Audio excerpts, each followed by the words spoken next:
Hello, welcome back to our channel. അപ്പോൾ ബോർഡൊക്കെ കണ്ടപ്പോൾ എല്ലാവർക്കും മനസ്സിലായിട്ടുണ്ടാവും അല്ലേ? ഞങ്ങളിന്നൊരു ചെറിയ ഔട്ടിങ്ങിന് വന്നതാണ്.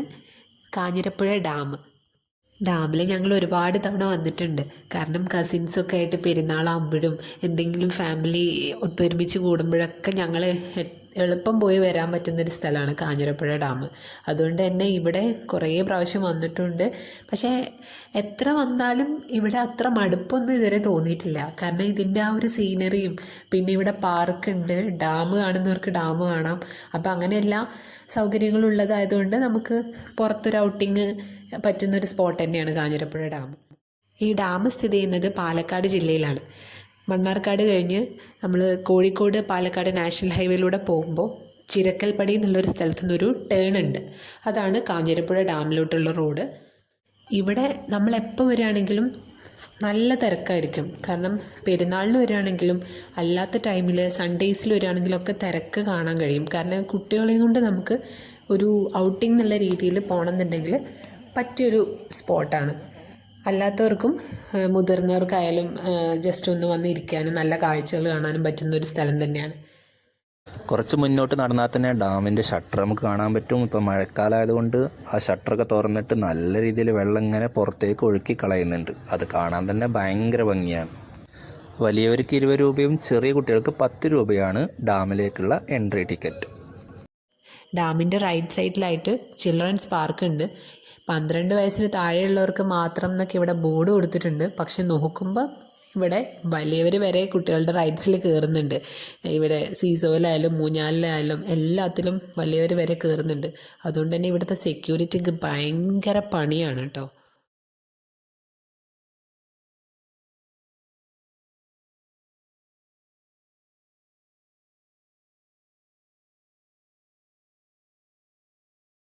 അങ്ങനെ നമ്മളിപ്പോൾ ഡാമിൻ്റെ മുകൾ ഭാഗത്തേക്ക് കയറാൻ പോവാണ്.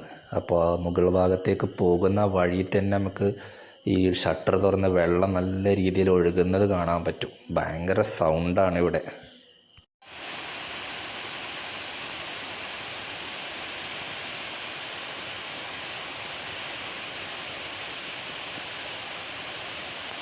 ഈ കാഞ്ഞിരപ്പുഴ ഡാം നമ്മുടെ ഇടുക്കി പോലെയൊന്നുമല്ല. ഇവിടെ വൈദ്യുതി അല്ലെങ്കിൽ ഇലക്ട്രിസിറ്റി ഒന്നും പ്രൊഡ്യൂസ് ചെയ്യുന്നില്ല. ഇവിടെ ജസ്റ്റ് ഒരു കാർഷിക ആവശ്യങ്ങൾക്ക് അല്ലെങ്കിൽ ജലസേചനത്തിന് വേണ്ടിയിട്ടൊക്കെയാണ് ഈ ഡാം ഉപയോഗിക്കുന്നത്. അങ്ങനെ ഞങ്ങൾ നടന്ന് ഇപ്പോൾ ഡാമിൻ്റെ തൊട്ട് താഴെ എത്തിയിട്ടുണ്ട്. അപ്പോൾ ഇവിടെ നിന്ന് കഴിഞ്ഞാൽ ശരിക്കും ഈ വെള്ളത്തിൽ ഇങ്ങനെ കുത്തി ചാടുന്ന ഒരു സൗണ്ട് കേൾക്കാൻ തന്നെ ഭയങ്കര രൗദ്രഭാവമാണ്. അപ്പോൾ ഇവിടുന്ന് മുകളിലോട്ട് കയറണം എന്നുണ്ടെങ്കിൽ ഇത്രയും സ്റ്റെപ്പ് ഉണ്ട്.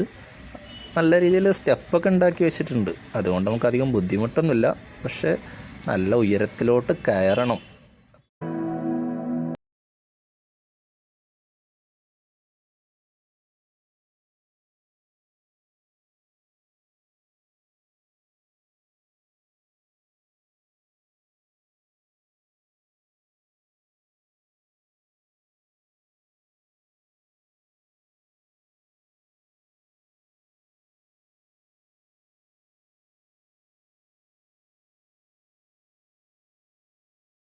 ഡാമിൻ്റെ മുകളിലെത്തിയിട്ടുണ്ട്.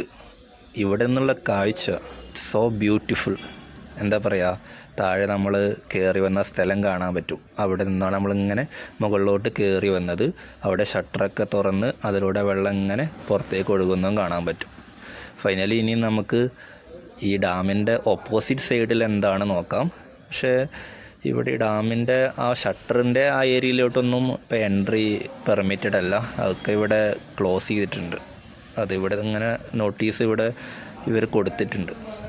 പിന്നെ ഉള്ളത് നമുക്ക് കാണാനുള്ളത് ഈ ഡാമിൻ്റെ ഓപ്പോസിറ്റ് സൈഡാണ്. ഇവിടെ ആളുകളൊക്കെ വന്ന് നല്ല രീതിയിൽ സെൽഫിയൊക്കെ എടുക്കുന്നുണ്ട്. എല്ലാവരും നല്ല രീതിയിൽ എൻജോയ് ചെയ്യുന്നുണ്ട്. എന്തോ ഭാഗ്യത്തിന് മഴയൊന്നുമില്ല, അതുകൊണ്ട് തന്നെ നല്ലൊരു കാലാവസ്ഥയാണ്. അപ്പോൾ ഈ കാണുന്നതാണ് ഡാമിൻ്റെ ക്യാച്ച്മെൻറ്റ് ഏരിയ അല്ലെങ്കിൽ റിസർവോയർ എന്ന് പറയുന്നത്. അപ്പോൾ ഇവിടെയാണ് ഈ വെള്ളം കെട്ടി നിർത്തുന്നത്. അപ്പോൾ ചെറിയൊരു ഏരിയ എന്നല്ല, നല്ല രീതിയിൽ ഇങ്ങനെ കിടക്കുന്നുണ്ട്. ആ കാണുന്നതൊക്കെ ഓരോ മലകളാണ്, അല്ലെങ്കിൽ ചെറിയ ചെറിയ മലകളാണ്. അതിൻ്റെ അടിയിലൊക്കെ ഇങ്ങനെ വെള്ളം ഇങ്ങനെ അവർ ക്യാച്ച് ചെയ്ത് നിർത്തിയിട്ടുള്ളത്. അപ്പോൾ ഇതിങ്ങനെ റോഡാണ്. അപ്പോൾ ഇവിടെ നിന്ന് കഴിഞ്ഞാൽ നമുക്ക് ശരിക്കും ഇത് കാണാൻ പറ്റും. ആ ഒരു ഡാമിൻ്റെ ആ റിസർവോയറിൻ്റെ ഫുൾ ഏരിയ നല്ലൊരു ഭംഗിയാണ്. ശരിക്കും ഒരു ക്യാൻവാസിൽ നമ്മൾ ചിത്രം വരച്ച പോലെ ഉണ്ട് അങ്ങോട്ട് കാണുമ്പോൾ. അത്രയും ഭംഗിയാണ്.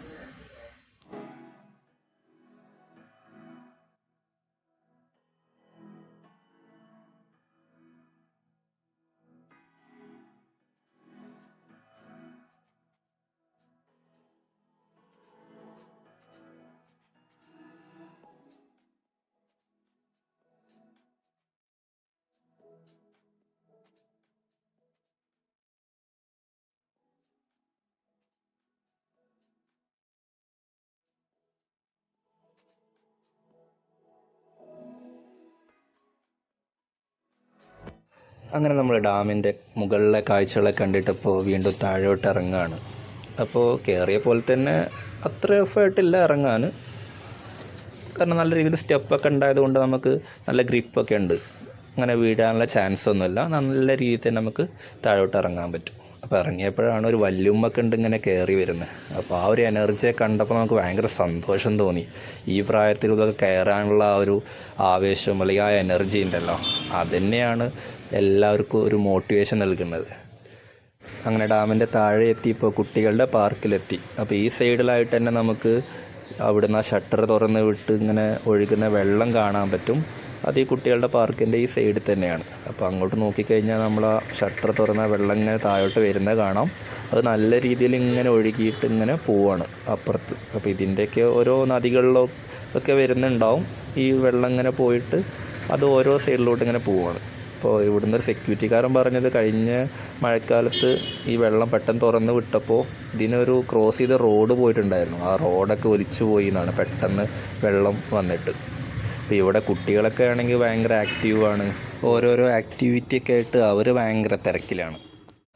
ഞങ്ങളുടെ കൂടെ നെസ്രയുടെ സിസ്റ്ററും അതുപോലെ തന്നെ അവരുടെ കുട്ടികളും ഉപ്പി ഉമ്മിയൊക്കെ വന്നിട്ടുണ്ട്. അപ്പോൾ നെസ്രിൻ്റെ സിസ്റ്ററിൻ്റെ കുട്ടികളാണ് ഫാമി, മിച്ചു. അപ്പോൾ അവരും ഇങ്ങനെ ഭയങ്കര ആക്റ്റീവാണ്. ഇവനാണ് മിച്ചു. ഇവനിങ്ങനെ ഓരോ റൈഡിലൊക്കെ കയറി ഇങ്ങനെ ഭയങ്കരമായിട്ട് ഇങ്ങനെ എൻജോയ് ചെയ്തുകൊണ്ടിരിക്കുകയാണ്. അവനൊന്നും ഇവിടെ കാണാനേ കഴിയുന്നില്ല. ഓരോ സോണിൽ നിന്ന് അടുത്ത സോണിലോട്ട് ഇങ്ങനെ ഓടിക്കൊണ്ടിരിക്കുകയാണ്. അപ്പോൾ അങ്ങനെ ഒരുപാട് ആക്ടിവിറ്റീസ് ഉണ്ട് കുട്ടികൾക്ക് വേണ്ടിയിട്ട്. അവർക്ക് നല്ല രീതിയിൽ എൻജോയ് ചെയ്യാൻ വേണ്ടിയിട്ടുള്ള അത്യാവശ്യം വേണ്ട എല്ലാ സംഭവങ്ങളും ഇവിടെ ഒരുക്കിയിട്ടുണ്ട്.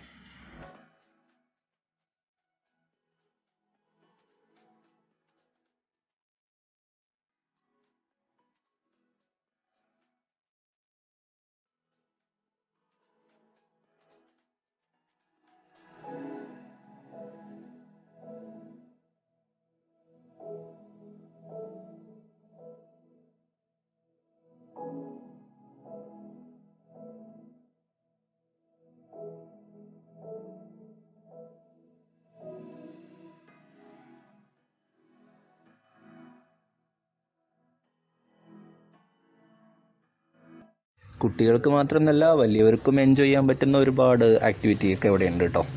അപ്പോൾ ഇവിടെ ബോട്ടിംഗ് ഉണ്ട്. അതുപോലെ തന്നെ ഇവിടെ ഒരു മ്യൂസിക് ഫൗണ്ടെയിൻ ഉണ്ട്. അപ്പോൾ ഇവിടെ അത് സ്റ്റാർട്ട് ചെയ്തിട്ടുണ്ട്.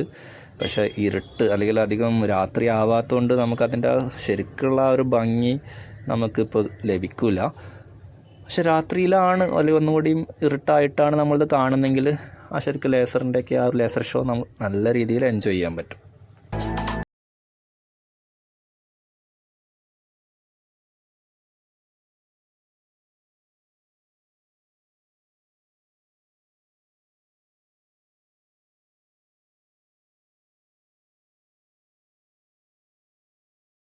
ഈ കാണുന്നതാണ് ബോട്ടിങ്ങിൻ്റെ ടിക്കറ്റ് കൗണ്ടർ. അപ്പോൾ നമ്മളിന്ന് ബോട്ടിങ് ചെയ്യണം വിചാരിച്ച് വന്നതായിരുന്നു. പക്ഷേ 6 മണിയായി, ഇനി ബോട്ടിങ് ടിക്കറ്റ് കൊടുക്കൂല എന്നുള്ളതാണ് ഇവിടുത്തെ ഏജൻറ്റ് പറഞ്ഞത്. അപ്പം ഞാൻ ഒരുപാട് സംസാരിച്ച് നോക്കി. പക്ഷെ അവർ പറയുന്നത് തേക്കടി ദുരന്തത്തിന് ശേഷം ഗവൺമെൻറ്റിൻ്റെ ഓർഡർ ഉണ്ട്, 6 മണിക്ക് ശേഷം ടിക്കറ്റ് ഇഷ്യൂ ചെയ്യാൻ പറ്റില്ല എന്നുള്ളത്. ഇതിപ്പോൾ ഒരു പ്രൈവറ്റ് പ്രോപ്പർട്ടി ആയിരുന്നെങ്കിൽ അവസാനത്തെ ആളും ഈ പാർക്കിൽ ഇറങ്ങുന്നത് വരെ അവർ ഈ ബോട്ടിങ് ഇവിടെ നടത്തുമായിരിക്കും. എനിവേ നമുക്കെന്തായാലും ബോട്ടിങ് ചെയ്യാൻ പറ്റിയില്ല. അപ്പോൾ നിങ്ങൾ ബോട്ടിങ് ചെയ്യാൻ ആഗ്രഹിച്ചിട്ടാണ് നിങ്ങൾ കാഞ്ഞിരപ്പുഴ ഡാമിൽ വരുന്നതെങ്കിൽ ഒരു 5 മണി സമയത്തെങ്കിലും ഇവിടെ എത്താൻ നോക്കുക. എന്നാൽ മാത്രമേ നമുക്ക് ബോട്ടിങ് കിട്ടുള്ളൂ. പൊതുവേ മറ്റു പല സ്ഥലങ്ങളെയും കമ്പയർ ചെയ്യുമ്പോൾ ബോട്ടിങ്ങിൻ്റെയൊക്കെ ചാർജ് കുറവായിട്ടാണ് ഇവിടെ കണ്ടത്. അങ്ങനെ ബോട്ടിങ്ങിൻ്റെ പ്ലാൻ ഒഴിവാക്കി വേറെ എന്തെങ്കിലും ഉണ്ടോ എന്നിങ്ങനെ തപ്പിങ്ങനെ നടക്കുകയായിരുന്നു. പക്ഷെ ഇവിടെ മിച്ചുവിന് വേണ്ടിയിട്ട് ഒരു ചെറിയ ബോട്ടിംഗ് ഉണ്ട്. അപ്പോൾ അത് ചെയ്യാൻ വേണ്ടിയിട്ട് നമ്മൾ ടിക്കറ്റ് എടുത്തിട്ടുണ്ട്. വെറും 10 രൂപയാണ് കേട്ടോ ടിക്കറ്റ്. 10 രൂപക്ക് കുട്ടികൾക്ക് വേണ്ടിയിട്ട് ഒരു 3 മിനിറ്റാണ് ഒരു തരുന്ന ടൈം. ഒരു ചെറിയൊരു പെഡൽ ബോട്ടാണ്. അപ്പോൾ അതിൽ കയറിയിട്ട് ആഴമൊന്നുമില്ല, വളരെ ചെറിയ ഒരു ബോട്ടാണ്. അതുപോലെ തന്നെ ഫാമിക്ക് വേണ്ടിയിട്ട് ഇവിടെ ഒരു സോർബിങ് ബാൾ ഉണ്ടായിരുന്നു. പക്ഷേ അവിടെയും കറണ്ട് ഉണ്ടായിരുന്നില്ല, അതുകൊണ്ട് അവൾക്ക് അത് ചെയ്യാൻ പറ്റിയില്ല. അപ്പോൾ മിച്ചു ആണെങ്കിൽ ആ ഒരു ബോട്ടിലിങ്ങനെ കയറി ഇങ്ങനെ അതിലൂടെ അങ്ങോട്ടും ഇങ്ങോട്ടും ഇങ്ങനെ പോയിക്കൊണ്ടിരിക്കുകയാണ്.